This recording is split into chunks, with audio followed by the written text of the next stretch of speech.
Sweet, juicy watermelon in the middle of January, or maybe you've craved a red pomegranate in late July. Have you ever wanted your own home garden, but didn't know how the time? Are you an avid gardener, but feel your water bill is too high? Have you been discouraged from gardening from the recent talk of the drought? If you answered yes to any of these questions, please let us help you be more eco-friendly as we introduce a cutting-edge innovation that we believe is the future of home gardening. We introduce to you hydroponics. Hydroponics is the cultivation of plants by placing roots in liquid nutrient solutions rather than in soil. What does that mean? Everything you perceive to be true up to this point in your life is wrong. In simple means, hydroponics is the successful growing of plants while eliminating the use of soil. Please walk with us as we discover hydroponics. So why do we use hydroponics if we've successfully grown plants for thousands of years? There are many reasons why hydroponics is extremely beneficial to use. Plants can be grown in places where soil is unfertile. In traditional farming, the same field cannot be used twice in a short period of time. Using a nutrient solution ensures your plant is getting the right nutrients, light, and temperature, and it can all be controlled while you're indoors. Hydroponics produces mature plants in under half the time, and the system can be utilized 365 days a year, and the plants in the system stay pesticide-free. To build a hydroponic system, you need a lot of materials.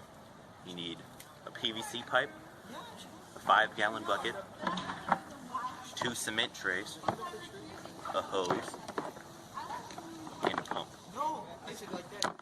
To work a hydroponic system.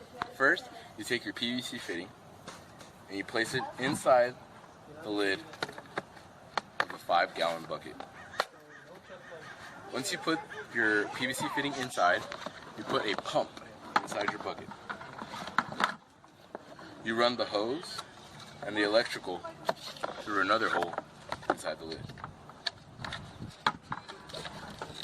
Then you cap. After your bucket is lidded, you place the hose into one of the cement trays. Then you connect your fitting into one of the couplings on the side of the other cement tray. The water then flows from the bucket into the first tray, overflows into the second tray here, and when this side overflows, it goes back into the bucket and the pump pumps it back, so it's one continuous cycle. Before you ask, have you ever forgotten to water your plants and you come back 2 or 3 days later and they're dead?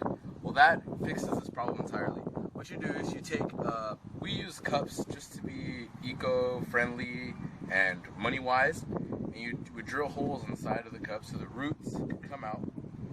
You drop down your plant, you suspend it with something like a piece of plywood, and it's here. And the water's constantly hitting the roots, and you could put multiple. So this is one, so you can maybe put up to 12 plants in this one tray alone. What that does, it's constantly giving water to the plants, and you would suspend a lamp over it. Therefore, you could be running the lamp 24 hours, and instead of having food in 12 days, you could have food in 6 days. Pour the water in there.